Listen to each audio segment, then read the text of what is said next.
Nous avons dit que le titre de notre partage, c'est le retour des Africains en Afrique. C'est ça, non? Le retour des Africains. Le retour des Africains à la source. Parler de la source, c'est parler de l'origine. C'est bon? Là, nous sommes en train de voir déjà la définition de concept. Donc, la source dont il est question ici, c'est l'origine. Et comme on vient de voir ensemble, c'est présenté par d'autres personnes encore. L'Afrique est bel et bien. Les Africains sont bel et bien le vrai peuple de Dieu. Nous avons des preuves bibliques. Même si les dits de ces gens ne te paraissent pas confiants ou fiables, la Bible au moins doit. Les preuves bibliques doivent être au moins crédibles à tes yeux. Parce que la Bible ne ment point. La Bible ne ment point. Et même des scientifiques eux-mêmes ont dit que c'est la Bible qui dirige le monde. Les scientifiques eux-mêmes ont mené des recherches et par la suite eux-mêmes ils ont prouvé que la Bible n'a jamais du tout été écrite par un homme. Parce que la Bible répond à toutes les équations mathématiques, répond à tous les critères. Et qu'il n'y a aucune possibilité que la Bible est écrite par un humain normal, par un humain. Et c'est ce que Ésaïe nous dit. Même l'apôtre Paul aussi nous dit. C'est de la part de Dieu, c'est ça, n'est-ce pas? C'est l'Esprit de Dieu qui a conduit les gens de prophétiser et de parler de la part de Dieu. Et c'est l'Esprit de Dieu qui a rassemblé toutes ces collections que nous appelons la Bible. Donc, la Bible ne ment point. Les scientifiques eux-mêmes ont mené de la recherche et ils nous ont prouvé qu'il n'y a aucune possibilité à démontrer que la Bible n'est écrite par un homme, que la Bible est écrite par un homme, mais que la Bible est 100% et milliards de fois l'œuvre de Dieu. Et quand ils ont étudié le Coran, ils ont trouvé que c'était n'importe quoi, c'est un désordre tout ça. Parce que tous les récits du Coran ne font que se contredire. Il n'y a aucune preuve tangible comme ça des faits mentionnés même dans le Coran. Il n'y a pas. Par la suite, les gens ont mené des recherches sur Mohammed, sur ceci, ils ont trouvé que ce ne sont rien que des mensonges. Que le Coran même là est écrit même un siècle après Mohammed. Que ça, c'est un mensonge déjà. Et que les auteurs de ces gens qui ont écrit même les hadiths ou les tétriques, que c'est des gens qui ont paru même parfois un siècle, 2 siècles, 3 siècles après Mohammed. Mais eux, ils se sont posé la question, comment ces gens connaissent le plus de détail même de la vie de Mohammed jusqu'à sa mort? Parce que puisqu'avant ces gens-là, il n'y avait aucun récit sur la vie de Mohammed. Mais eux qui ont paru 100 quelques années après, ou un siècle après, ou un siècle et demi après, ou 2 siècles, 3 siècles après, mais comment ils ont trouvé que le Coran n'est rien qu'un livre fabriqué, monté de toutes pièces, par les soi-disant hommes politiques pour gouverner. Et c'est ça même aussi, nous trouvons aussi dans la théologie ou la philosophie romaine, qu'on appelle la théologie politique. Il y a ce qu'on appelle la théologie politique, la théologie mystique et la théologie naturelle. Et c'est cette théologie que nous trouvons aujourd'hui dans le catholicisme. Donc, ce ne sont rien que des choses fabriquées, montées de toutes pièces pour avoir des gens. Donc, pour revenir à notre sujet, et pour vraiment comprendre, il faut que, pour comprendre vraiment le titre vraiment de notre Pâques, il faut que chacun de nous au moins ça comprenne ou connaisse la signification de l'origine. C'est ça, non? de la source d'abord. C'est bon? Parce qu'aujourd'hui, partout on dit le retour à la source. Et beaucoup de démos démontrent que le retour à la source dont il est question, c'est le retour aux coutumes et aux traditions africaines. L'Afrique n'a pas une coutume et l'Afrique n'a aucune tradition. L'origine de l'Afrique, c'est la Bible. L'origine de l'Afrique, c'est les 10 commandements et les autres lois de Dieu. Les coutumes et les traditions n'ont rien à voir avec l'Afrique. Parce que Joël 3, comme nous allons découvrir après, Joël 3 1 à 6 nous dit quoi? Ce sont ces nations coutumières qui ont capturé nos pères pour les vendre, pour avoir une paire de chaussures, pour avoir des pots de vin, pour avoir des morceaux de miroirs, de ceci, c'est ce qui était passé à la traite négrière. C'était ça, n'est-ce pas? C'est ça, n'est-ce pas? Donc ce sont ces gens-là qui ont capturé nos pères pour les vendre aujourd'hui. Beaucoup d'Américains croient que ceux-là qui lui ont vendu nos pères, beaucoup de Noirs américains croient que ceux-là qui ont vendu nos pères aux Américains, aux hommes blancs, ce sont leurs frères. Ce ne sont pas leurs frères. Ce sont les coutumiers, les traditionnels. Et les coutumiers, les traditionnels, selon Joël 3, 1 à 6, Dieu les présente, le Créateur incréé les présente comme les présente en tant des Tyriens, des Sidoniens et des Philistins. Et toutes ces nations sont coordonnées par les Égyptiens. On ne peut jamais, si vous voyez même là, chaque fois que Dieu prophétise contre l'Égypte, il va parler obligatoirement des Tyr, il va parler obligatoirement des Philistins et il va parler obligatoirement aussi des Sidoniens. Parce que ces 4 nations sont des frères, ce sont tous des fils de Cham ou de Cam. L'Égypte même est fils de Cam. Les Philistins sont des descendants de Cam. Les Sidoniens, tout comme les Tyriens, sont des descendants de Cam. Ce sont tous des Cananéens, en d'autres termes.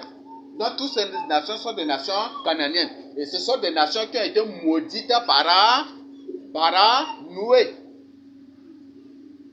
Maudit soit Canaan. Et c'est de Canaan que sont sorties ces nations. Qui sont les Égyptiens, les Philistins, les Tyriens et les Sidoniens. Donc, nous allons prendre du temps aussi pour étudier cela. Mais je crois que j'ai déjà partagé avec vous. Il y a un enseignement que même j'ai déjà publié aussi sur cela. L'origine des coutumes et des traditions. C'est ça, non? Les coutumes et les traditions ne sont point du tout d'origine africaine. Elles sont plutôt d'origine égyptienne, sidonienne, tyrienne et des Philistins. Et ces nations sont presque toutes des nations des démons. Parce que les Philistins sont des descendants de Nephthalim. C'est ça, non? C'est ça, n'est-ce pas? C'est ça même, non? Ah, ce sont des descendants de Casluim. C'est ça, n'est-ce pas? Et Casluim, ce sont des descendants des géants. Donc les Philistins sont des descendants des géants. Ce ne sont même pas des humains normaux créés à l'image et à la ressemblance de Dieu. Les Sidoniens, tout comme les Tyriens, Sidon et Tyr forment un royaume. Et le roi de ce royaume, on l'appelle Ethbal. Un Baal. En d'autres termes, le roi, même de Tyr ou de Sidon, s'appelle Satan en tant que tel. Et c'est leur prince là qu'on appelle l'Antichrist aujourd'hui.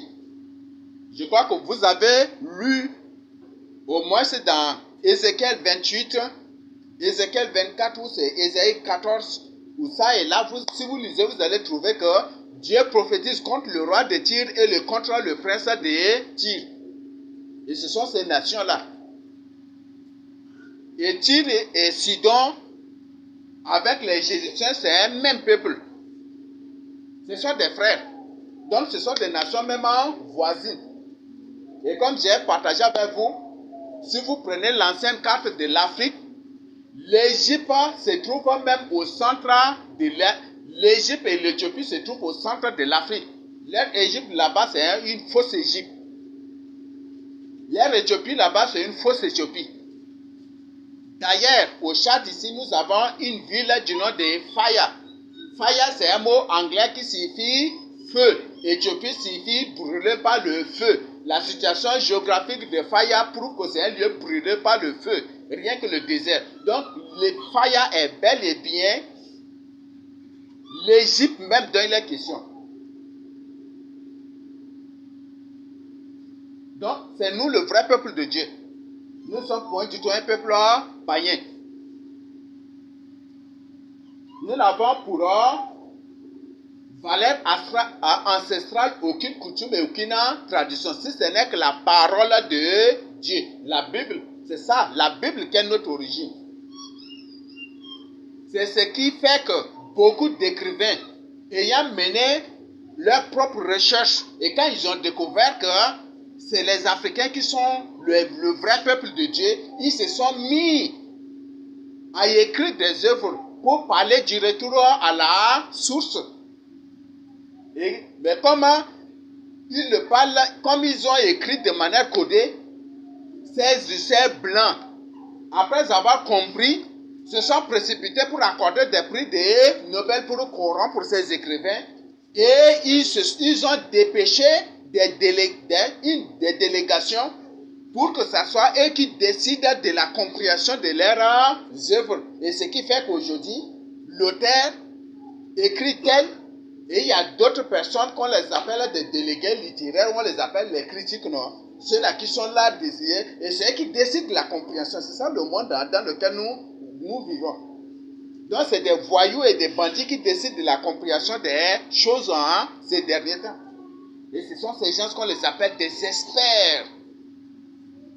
Des spécialistes. C'est ça, n'est-ce pas? Donc ce sont des bandits et des voyous que les gens les prennent pour des experts et des spécialistes en littérature ou des critiques, des trucs comme ça. Et ceux qui déforment la compréhension des œuvres littéraires des Africains. Et beaucoup d'œuvres qui ont été claires, ces œuvres n'ont jamais été publiées jusqu'à aujourd'hui.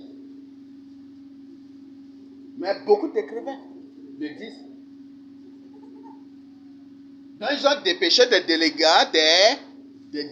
ou des gens pour tordre la compréhension des œuvres littéraires de ces écrivains, de ces Africains, qui prennent à leur frère le retour à la source. Notre source, c'est la Bible. Oui, certes, il y a des démons aussi, parce que quand il y a le vrai, des faux aussi vont se dépêcher pour confondre le vrai, ou pour appeler le vrai aussi le faux. Beaucoup d'écrivains, certains, c'est pour parler réellement et véritablement de notre origine. Et comme les démons se sont fait naître et certains sont là, eux aussi se dépêchent pour écrire aussi. Retour à la source pour parler de n'importe quoi. Notre origine, c'est la Bible.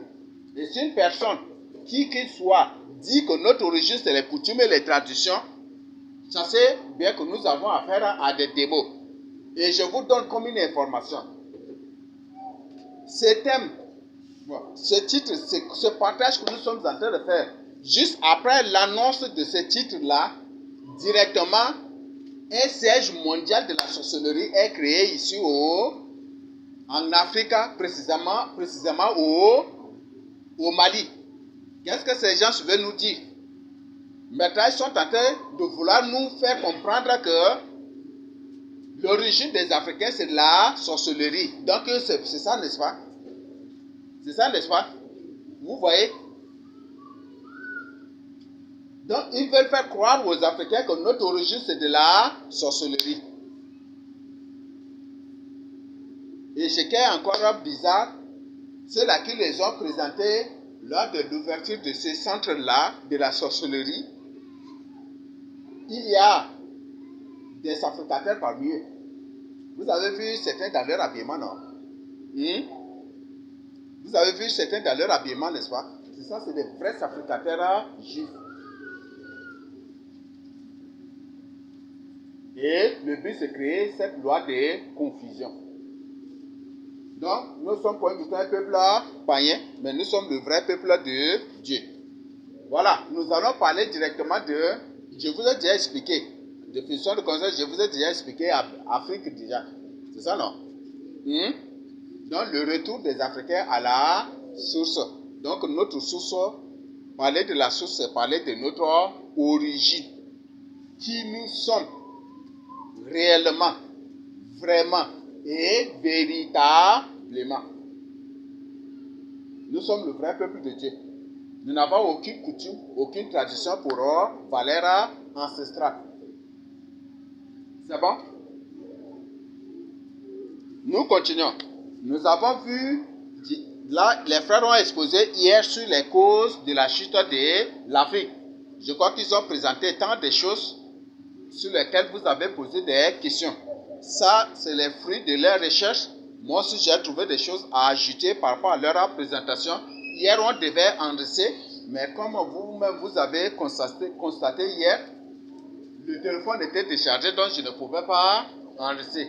Donc, veuillez m'excuser.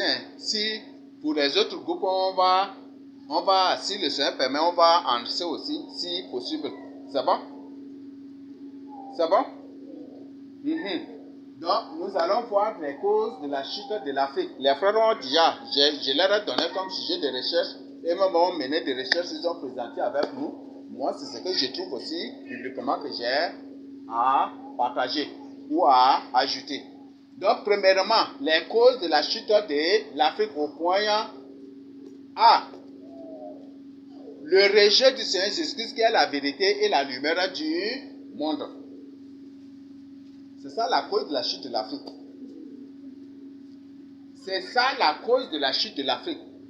Comme je vous ai expliqué hier, Dieu a fait une alliance, le Créateur incréé, que nous appelons le Seigneur Jésus-Christ, a fait une alliance avec nos pères. Et il dit, si cette alliance est violée, voici les malédictions qui vont les suivre. Et je vous ai expliqué que, avec Satan, tout comme avec les démons, si un pacte est fait et que ce pacte-là est violé, les termes de ces pactes ne sont pas observés, ça se solde par la folie, ou soit par la punition, ou soit par la mort. Les démons ont copié ça de Dieu. Donc si le monde des ténèbres est rigide, sévère, et même scrupuleux dans l'observation des termes et des conditions, des pactes et des alliances que les gens font avec eux, ça sait bien que Dieu en est autant qu'eux. Dieu est plus sévère par rapport à cela. Dieu observe minutieusement. Ce qui fait que dès que tu vis dans la crainte de Dieu, Dieu te bénit. Parce que s'il ne te bénit pas, c'est que lui-même il a été de violer l'alliance qu'il a faite avec toi. Est-ce qu'on se comprend? Dès que tu vis dans la crainte de Dieu, Dieu te bénit. Il te bénit, toute bénédiction. Avoir une voiture, ce n'est pas une bénédiction. Parce que si tu crois qu'avoir une voiture, c'est une bénédiction, le jour où tu vas commettre un accident et que ton pied, tes jambes sont cassées, tu vas être là. C'est pourquoi tu as permis cela. Quand tu vas pleurer, tu vas automatiquement te rendre compte que la voiture que tu as, ce n'est point du tout une bénédiction. La moto que tu as n'est point du tout une bénédiction. Est-ce qu'on se comprend? Parce que Proverbe 10, je crois que c'est le verset 24 ou le verset que j'ai oublié. C'est la bénédiction de l'Éternel qui enrichit. Et il ne la fait souffrir d'aucun chagrin. Donc tout ce que tu acquiers dans ta vie et qui est suivi par des douleurs, par des chagrins, par des regrets, ce n'est plus une bénédiction. Il y a des gens qui croient que avoir des enfants C'est ici des bénédictions, c'est ça, n'est-ce pas? Mais dès qu'ils ont des enfants, ils finissent par regretter d'avoir des enfants. Pourquoi? Si je savais, je n'aurais pas mettre cet enfant-là au monde. Est-ce qu'il y a des parents qui n'ont pas regretté ça?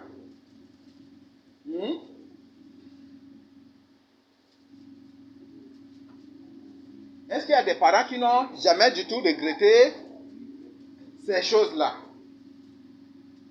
Donc, ce n'est pas, voilà, ça, ce n'est pas du tout. Non, la vie, la santé que Dieu t'a donnée, c'est la bénédiction. La vie éternelle que Dieu nous a donnée gratuitement, c'est une bénédiction. En ce moment où nous sommes, peut-être il y a beaucoup de sorciers quelque part qui sont confrontés à des difficultés et qui veulent se tourner vers le Seigneur Jésus-Christ, mais c'est déjà trop tard. Même beaucoup. Quand ils entrent dans le cercle de Satan, eux-mêmes ils disent que c'est un cercle sans issue. Dès qu'ils tentent de se tourner, ils disent qu'ils sont menacés, ils sont intimidés. Et ils sont obligés de continuer. Donc, le fait de connaître Jésus-Christ, le fait d'avoir Jésus-Christ dans ta vie, c'est une bénédiction. C'est une bénédiction. Beaucoup veulent servir le Seigneur Jésus-Christ, mais ils n'ont point du tout obtenu cette grâce que toi. Donc ne dis pas qu'avoir ceci, c'est avoir une gratte-ciel ou avoir un étage, un immeuble, avoir des édifices, ceci, c'est ça, que ceci, des bénédictions, ce n'est point du tout de la bénédiction. La Bible dit que l'amour de l'argent, quelques-uns se sont livrés à cela et ils se sont détournés très loin de la foi. La foi, c'est l'obéissance à la parole de Dieu. Beaucoup de ceux-là qui courent derrière les bénédictions de la terre, comment ils ont fini? Aujourd'hui, si une personne veut obligatoirement s'enrichir ou des trucs comme ça, qu'est-ce qu'il va faire? Il devient menteur. C'est ça, n'est-ce pas? Il devient voleur. Il devient un manipulateur. C'est ça, non? Ce qui fait que nous avons tous ces désordres dans la société, où soit il devient corrupteur, ou soit il devient corrupteur, ou il devient une personne sans froid. Une personne qui n'a ni pitié, ni compassion. Donc, premièrement, la cause de la chute de l'Afrique, c'est le rejet du Seigneur Jésus-Christ. Parce que c'est Jésus-Christ, dès la présentation de Dieu à Moïse, en lui disant, va en Égypte, et que Moïse avait des doutes, il lui dit, si je pars, qu'est-ce que je vais leur dire? Ici, il me demande, quel est le nom de ce Dieu qui t'a envoyé? Qu'est-ce que je vais leur dire? Il dit, vois, dis-leur, c'est celui qui s'appelle là, je suis. C'est ça, n'est-ce pas? C'est celui qui s'appelle là, je suis. Qui t'envoie. Veuillez m'excuser, hein. Je fais quelque chose ici.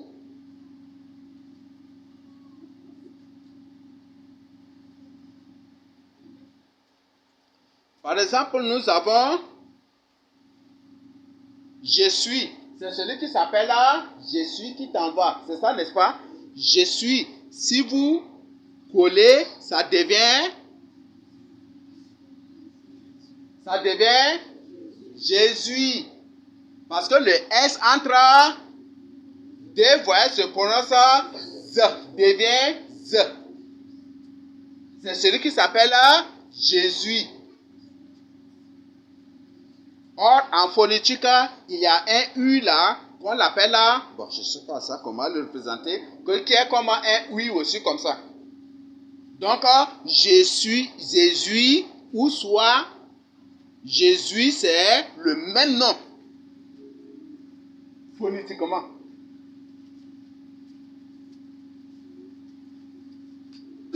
C'est le même nom. Donc, nous avons affaire à la même personne. Donc, c'est Jésus qui a envoyé Moïse en Égypte pour faire sortir son peuple. Jésus a dit, va faire sortir mon peuple de l'Égypte. Va faire sortir les Africains de l'Égypte, c'est ça. Les Africains, Où Africa suffit, il est parti en esclavage des briques et c'est ça même que faisait nos pères aussi en Égypte. C'était ça, non? Ils étaient asservis aux travaux pour de fabrication de briques. C'était ça, n'est-ce pas?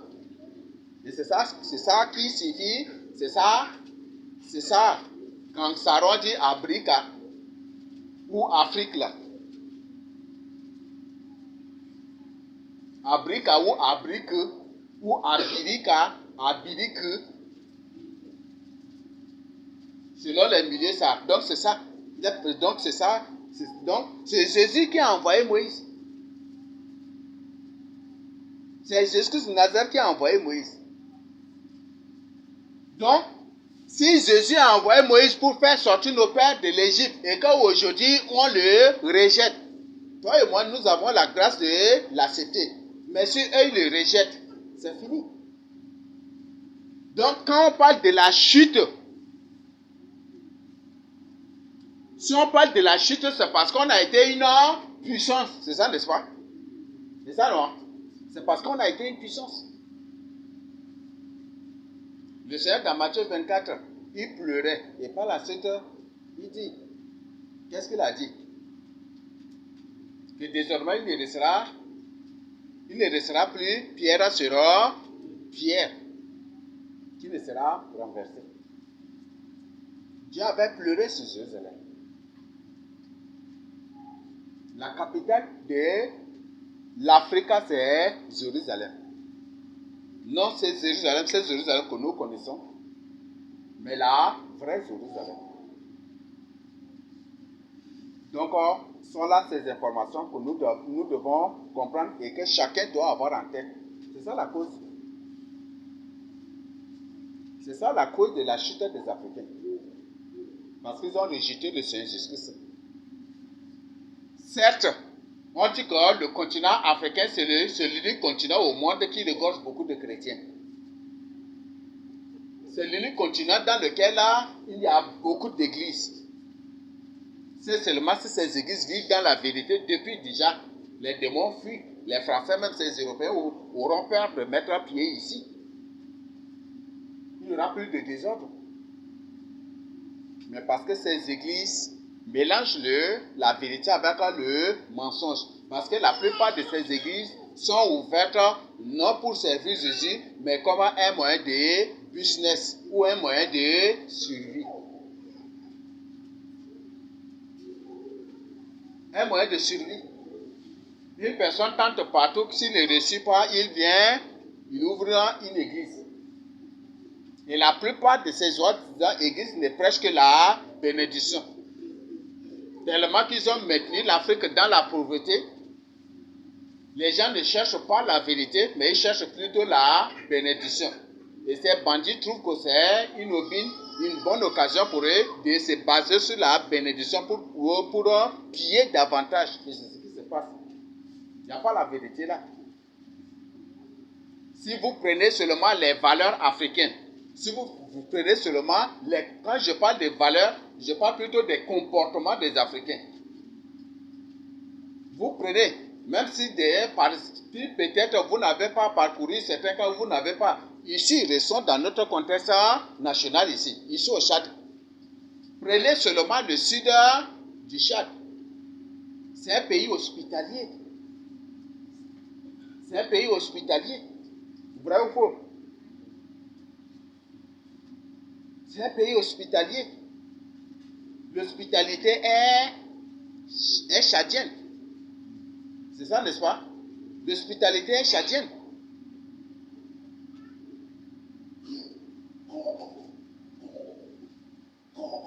Au sud du Tchad, tu arrives à n'importe quelle heure, par exemple chez les Sahara ou chez d'autres, on va faire tout pour te préparer à manger. Ok? Tchadien ne va dire non, tu n'es pas dans le programme, tu nous as. Ça n'existe pas. C'est ça, n'est-ce pas? C'est ça, n'est-ce pas? Et même un Tchadien, tu ne lui informes pas et que tu te débarques comme ça chez lui, il t'accepte avec joie. C'est ça, n'est-ce pas? Personne ne va dire pourquoi tu ne m'as pas appelé pour m'informer d'abord. Pourquoi et il va te gronder. Si c'est un Européen, il va te mettre dehors parce qu'il n'est pas informé. Vrai ou faux?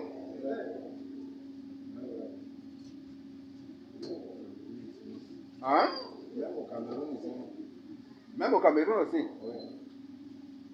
Mais un Tchadien, tu ne lui informes pas, même si tu arrives à 2h, 13h, même si à 2h, 3h, il t'attrape avec joie. Il ne se met jamais du tout en colère contre toi. Il t'attrape avec joie. Et il te prépare automatiquement à manger. La nuit, la même, il va te préparer à manger. Il va te présenter de l'eau pour te laver. Mais si c'est un Européen, tu ne lui informes pas et que tu te débarques comme ça chez lui, il va te mettre dehors. C'est ça, n'est-ce pas? Ou il appelle directement la police. C'est ça, non? Vrai ou faux? Or, Dieu dit, vous ferez accueil aux étrangers parce que vous avez été étranger en Égypte. C'est une loi que Dieu nous a donnée. Tous nos comportements sont purement bibliques. Tous nos comportements étaient purement bibliques. Les comportements tchadiens étaient purement bibliques.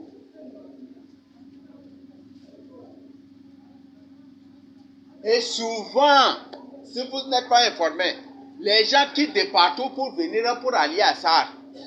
Pour dire c'est ça le centre du monde. Le réveil va éclater ici pour toucher le monde entier. C'est d'ici que le salut va naître pour toucher tout le monde, comme pour toucher le monde entier. C'est ici, c'est ici au Tchad, à Sar, que le réveil va éclater pour toucher le monde entier. Le plus souvent, c'est ça. La plupart des gens qui viennent ici au Tchad, même les soi-disant juifs de là-bas, ils partent là-bas, c'est les mêmes propos, les mêmes paroles. Là, comment? Je crois que vous-même vous écoutez cela, n'est-ce pas? Vous-même vous avez écouté. Les Américains, les Français,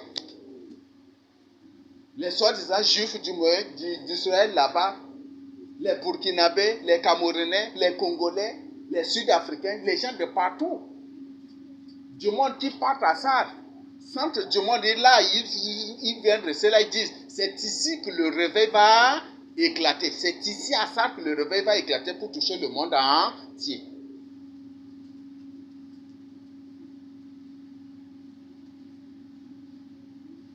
Il y a certains Genève, on m'a informé, qui ont reçu même des visions, ce ne sont pas des Tchadiens, mais qui ont reçu des visions et dans leurs visions, ils ont vu que le Seigneur est descendu directement au sud du Tchad. Au millénium, c'est au sud du Tchad que le Seigneur va descendre.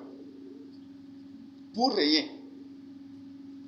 Et que c'est le Tchad qui est le premier pays à accepter le Seigneur Jésus-Christ. Et c'est le Tchad. Et c'est le réveil, c'est au Tchad que le réveil va éclater aussi pour toucher le monde entier. Il y a des gens. Il y a certains même qui ont publié. Ce ne sont pas des Tchadiens, mais ils disent que jusqu'aujourd'hui, les vrais intercesseurs ne se trouvent qu'ici au Tchad.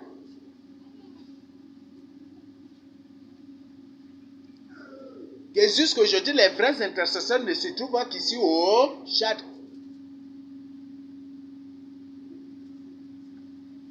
Comment vous trouvez cela?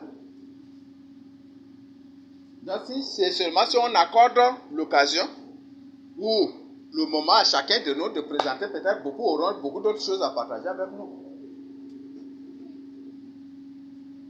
Partout des publications, toujours le Tchad et toujours la ville de Sar. Sar, j'ai déjà partagé avec vous, Sar. Les Sars juifs, c'est comme ça qu'on écrit. Les Sars juifs, vous menez vos propres recherches sur ce mot-là. C'est Sar-là qu'ils appellent Tchad-là.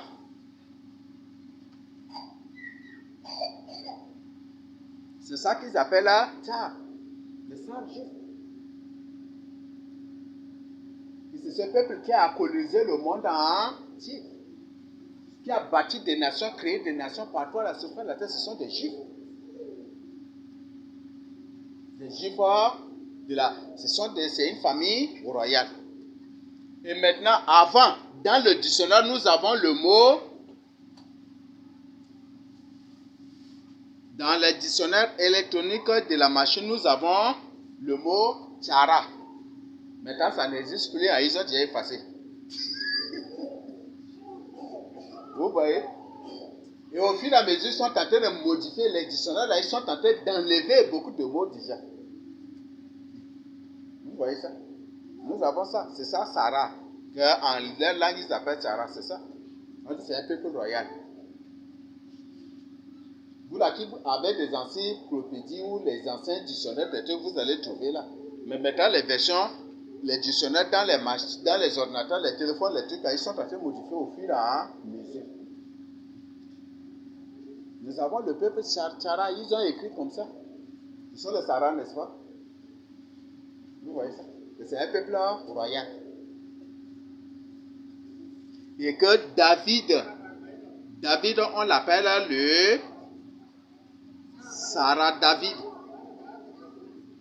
David. Ce n'est juste qu'un problème linguistique ici, n'est-ce pas? Est-ce qu'on lit ça que ça? On lit ça, n'est-ce pas? C'est ça, non? Que le roi David, on l'appelle le Sarah David, et c'est comme ça qu'ils ont écrit.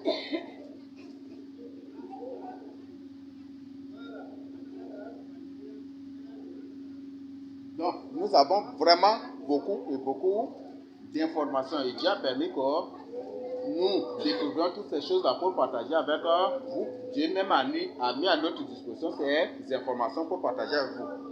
Donc, premièrement, c'est le rejet du Seigneur Jésus-Christ qui est la vérité et la lumière du monde. Et pour rendre cela, là où il n'y a pas la vérité, il n'y aura que des mensonges. C'est ça, n'est-ce pas? Ce qui fait qu'aujourd'hui, comme le Seigneur Jésus-Christ est rejeté, les partis politiques aujourd'hui sont plus nombreux que les églises dans certains coins, c'est ça, n'est-ce pas? Et ce n'est rien que les mensonges. Nous avons des lieux de mensonges là partout. Les associations, les groupements, les trucs, rien que les lieux de mensonges. Donc, nous n'avons que Jésus-Christ. Donc, l'Afrique doit revenir au Seigneur Jésus-Christ pour son rétablissement. Nous avons les coutumes et les traditions. Comme je venais d'expliquer, les textes sont là devant nous. C'est bon? C'est bon? Le royaume d'Israël, dans 2 Rois 17, versets 1 à 12, qu'est-ce qu'on a dit? C'est à cause des coutumes, à cause des traditions que le royaume d'Israël, que le roi d'Assyrie avait conquis le royaume du Nord, le royaume d'Israël. C'est à cause des coutumes. J'ai mentionné là, qui va nous le verset 19.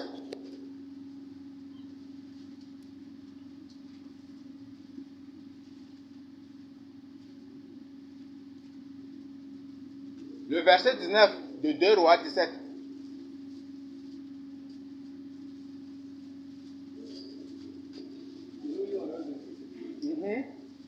Judas même n'avait pas gardé le commandement de l'Éternel, son Dieu. Ils avaient suivi les coutumes établies par Noël. Judas même aussi les coutumes d'Israël. Et c'est à cause des coutumes d'Israël qu'Assyrie avait conquis Israël et avait déporté le peuple. Il a remplacé le peuple, le vrai peuple de Dieu, par des faux peuples. Je crois que le cas de l'histoire de Samarie, vous ce qui est arrivé aux Samaritains. Voilà, si vous avez vu, n'est-ce pas? On dit Judas lui-même aussi observe les mêmes coutumes d'Israël. Et que c'est à cause de ça que Dieu aussi a décidé, a résolu de d'exterminer, d'effacer Judas aussi de sa face. Vous voyez ça? C'est à cause des coutumes. Donc, c'est à cause des coutumes que le royaume de l'Afrique est détruite. C'est à cause des coutumes et des traditions. Donc, ces choses n'ont rien, ne sont point du tout nos valeurs ancestrales. Ils n'ont rien à faire avec les Africains aussi. Ce ne sont point du tout nos valeurs. Ce ne sont point du tout aussi nos acquis. C'est bon? Oui. Excusez-moi, voilà ce que vous avez parlé de la valeur africaine. Il y avait un oncle, il a fait l'école de ça, des fraises de ça là. Et après les fraises l'ont aidé, il est allé en Allemagne, il a fait chez les Blancs. Et là, il est retourné là. Quand tu dis, les gens qui te plagent sans l'informer, il vient là. Il est né à la porte. Il est né à la porte. Il dit que ce que les gens font avant que quand tu quittes une école, quand tu viens chez la personne à ça, là, il faut laisser maintenant. Donc, il dit que c'est ce que les Blancs font là qui est bien, donc il amène. Et ça fait qu'au village, là, son nom là, est cité comme ça. Donc, c'est un témoignage de Dieu dans notre excuse. Avant, il n'y avait pas de téléphone. Il n'y avait point du tout ces moyens de communication. Dans ces moyens de communication, nous avons là, ce ne sont rien que des moyens de dictature, de tyrannie, et ce ne sont rien que des moyens aussi de pillage. On se fait piller aussi par là, ces choses-là. Vrai ou faux? C'est eux qui créent des entreprises et c'est nous qui payons des tests à leur place, non? C'est ça, n'est-ce pas? Et communication encore, des crédits sont fabriqués à base de néant. Les crédits, leur argent électronique là, c'est fabriqué seulement à base de chiffres, à base de néant, et ils deviennent des milliardaires. Aujourd'hui, une minute de communication, c'est combien? Des choses sont fabriquées à base de néant. Mes frères et sœurs, si on voit ceux-là, moi, pour les autres même là, c'est des trucs. Mais il y a des gens qui travaillent même pour ces sociétés-là. Mais ils sont en train de souffrir de manière terrible. Oui, c'est un système de l'Est. Avant, c'était la traite négrière. Mais maintenant même là, les Tchadiens, tout comme les autres Africains, sont en train de subir la traite négrière, l'esclavagisme chez eux. C'est ce qu'on appelle le néo-colonialisme, c'est ça, n'est-ce pas? On est esclave chez soi. Donc tu travailles pour une entreprise pour ne rien gagner. Les agents de RTL, de Tigo, combien de fonds ils font à RTL? Mais vous les voyez toujours pauvres. Ils n'ont rien du tout. Tous les jours, c'est eux qui sont exposés là au soleil pour remplir les poches de ceux qui sont dans les clims. C'est ça, n'est-ce pas? C'est ça, n'est-ce pas? Et non seulement ils n'ont pitié, non seulement cela ne les gêne pas, mais ils partent jusqu'à même pour voler l'argent même de ces agents, de leurs agents même qui travaillent pour eux. Ils jouent avec eux. Donc nous sommes dans un monde de néocolonialisme. Donc on est esclave chez soi. Tu es esclave chez toi. Dans le domaine de communication, même chose. Vous prenez par exemple ceux qui travaillent dans les sociétés de gardiennage. Encore, c'est terrible. C'est terrible. Je dis, mais c'est une réalité. Et un vrai serviteur de Dieu doit dénoncer, exposer ce qui ne marche pas dans la vérité, dans la société pour inviter les gens à se tourner vers le Seigneur Jésus-Christ. Je ne suis pas du tout un politique. Dieu merci, je n'ai aucune société de gardiennage d'éthique, donc on ne va pas m'accuser que je suis en train d'éthique. Mais vous voyez, parfois on signe, peut-être certains là, les sociétés signent des contrats de 500 000 d'éthique, mais à la fin du mois, ils les payent 30 000 ou 60 000 seulement. C'est ça, non? Mais c'est de l'esclavagisme. C'est pourquoi moi je vous dis, la solution n'est que Jésus-Christ seul. Tous les Africains doivent se tourner vers le Seigneur Jésus-Christ. Tournez-vous vers le Seigneur Jésus-Christ. Parce que dans Juge, quand nos pères étaient asservis, quand nos pères étaient réduits à l'esclavagisme, lorsqu'ils étaient détruits, lorsqu'ils sont dominés, asservis par leurs ennemis, dès qu'ils élèvent la voix, dès qu'eux-mêmes ils reconnaissent leur péché, ils confessent, ils reviennent à Dieu, dès qu'ils élèvent la voix, oh Dieu sauve-nous, Dieu envoie un libérateur. Cette fois-ci, ce n'est plus un homme que Dieu va envoyer, mais c'est lui-même qui va descendre. Et Dieu veut que les Africains reconnaissent leur péché. Dieu veut que les Africains reconnaissent qu'ils ont violé sa loi. Dieu veut, le Seigneur Jésus-Christ veut que les Africains reconnaissent ce qu'ils l'ont rejeté. Et qu'ils doivent se tourner vers lui. Et s'ils se tournent véritablement, je le dis, véritablement à lui, le Seigneur Jésus-Christ, qui est la vérité, dès qu'ils crient, Dieu va lui-même descendre pour nous, pour les sauver. C'est tous ceux qui travaillent dans les sociétés de gardiennage. Parfois, c'est des contrats de combien? 200 quelques mille, 400 quelques mille, 500 quelques mille, même millions même. Mais à la fin du mois, on te donne 30 000. Parfois, c'est 40 000, ou 45 000, ou 60 000. On a de t'exploiter, n'est-ce pas? Si ces gens qui travaillent là, c'est des gens qui vivent dans la crainte de Dieu. S'ils prennent seulement un jeûne pour dire, Seigneur, dans le contrat c'est ça, mais voilà ce qu'on est en train de me faire. Je veux que tu punisses cette société. Je veux que cette société soit fermée. Dieu va fermer cela aussi. Ceux qui travaillent pour Airtel, pour Tigo, qui sont là, ils peuvent prier, jeûner, réclamer justice de Dieu. Dieu va leur faire aussi justice. Mais aujourd'hui, tu leur partages la parole de Dieu, ils refusent d'écouter. Ah, on dit non, Matra est la solution à nos problèmes. C'est ça, non? C'est ça, n'est-ce pas? C'est un homme politique, nous on est pragmatique, on ne fait pas les théories. C'est ça, n'est-ce pas? Ils prennent Jésus-Christ pour un théoricien. Comme une idée abstraite, c'est ça, non? C'est depuis qu'il marche avec Jésus-Christ, là, il n'y a rien. Mais tu ne marches pas avec le Seigneur Jésus-Christ avec conviction. Tu ne vis pas véritablement dans la crainte de Dieu. Peut-être l'église que tu prêches, que tu fréquentes, même c'est une église qui ne te prêche pas la vérité. Comment tu vas connaître Christ? Tu vas être là tout le jour à écouter, à entendre parler de Jésus-Christ sans faire une seule expérience avec Jésus-Christ. Parce qu'on ne te prêche pas la vérité là. Donc c'est ça l'unique solution pour les Africains. S'ils sont exploités, qu'ils élèvent seulement la voix, ils se tournent vers le Seigneur Jésus-Christ. Seigneur, nous avons péché contre toi. Aujourd'hui, les Africains peuvent canter Jésus-Christ de Nazareth. Si c'est toi qui es le Dieu de l'Afrique, si réellement nous sommes ton peuple, nous revenons à toi et délivre-nous. Dieu va réagir. Ou venge-nous contre ceux-là qui nous dominent, ceux-là qui nous pillent. Dieu va réagir. Parce que c'est la même chose aussi dans le livre des Juges. Quand le peuple, nos pères se voyaient pillés dans tous les domaines. Même les actes, même leurs récoltes même sont pillées. Tout. Ils trouvent que, mais nous là, par la suite, ils sont obligés de se tourner vers le Seigneur Jésus-Christ. Ils se répandent, ils brûlent les idoles. Ils se détournent de leur idolâtrie, de tout. Et ils crient à Dieu, Dieu leur envoie un libérateur. Mais cette fois-ci, ce n'est plus un libérateur.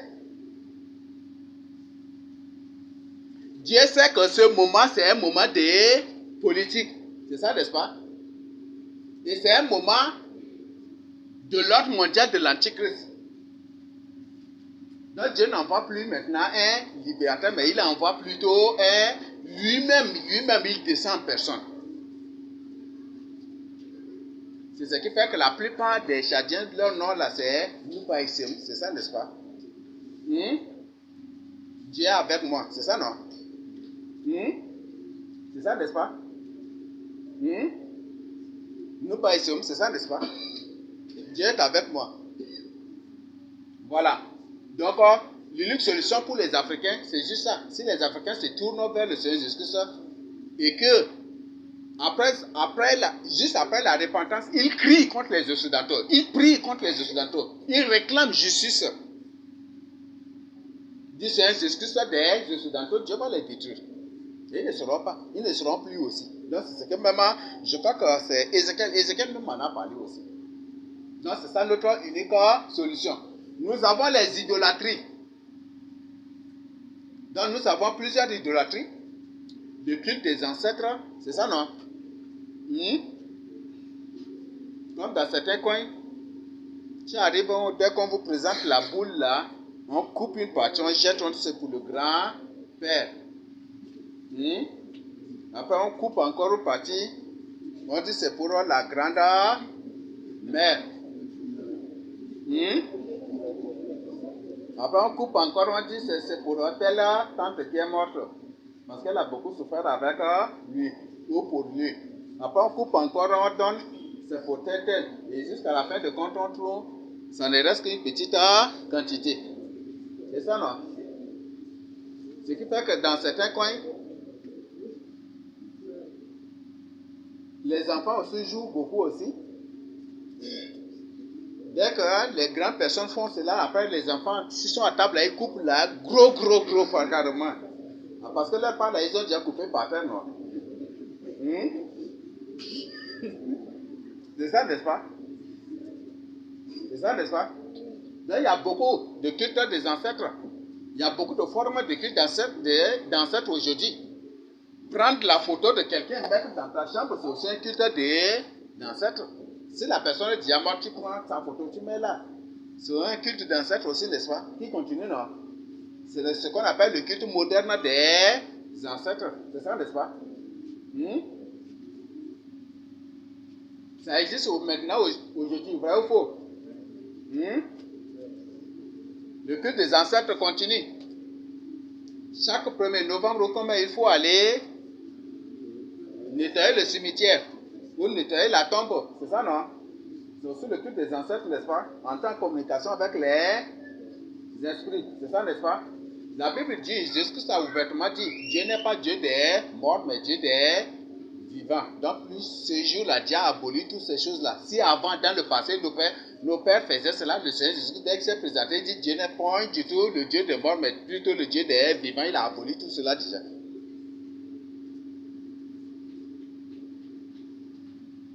Il y a beaucoup de formats de culte d'ancêtres qui existent en ces derniers temps. Cet habit-là, c'est tel ancêtre ou c'est tel parent qui m'a donné, je dois garder comme un souvenir, c'est ça, n'est-ce pas? Peut-être qu'il y en a là jusqu'à là avec toi. C'est le culte des ancêtres aussi qui continue, non? Bravo. Voilà, donc ça aussi c'est une idolâtrie. Et sache bien que c'est par cela que tu ne pourras même pas avancer aussi dans ta vie. Parce que c'est une porte ouverte au monde de la sorcellerie, au monde des sorciers. Nous avons le culte des bois, ça c'est répandu partout. Je crois partout vous allez trouver ça aussi. Le culte des reptiles, partout aussi. Le culte d'images taillées, ça il y en a partout. Ça vous n'avez pas besoin qu'on vous explique par là. Ce culte-là, le plus moderne aujourd'hui, c'est le catholicisme. C'est ça, n'est-ce pas? C'est ça, n'est-ce pas? Le culte des reptiliens aussi, des reptiles, ça existe aussi, non? Par exemple, vous prenez Ézéchiel 18, Ézéchiel 8 d'abord. J'ai amené Ézéchiel dans l'une des parties du temple, n'est-ce pas? Et quand il a introduit, il a vu des figures de reptiles, ça et là, n'est-ce pas? Il dit que ce sont des abominations.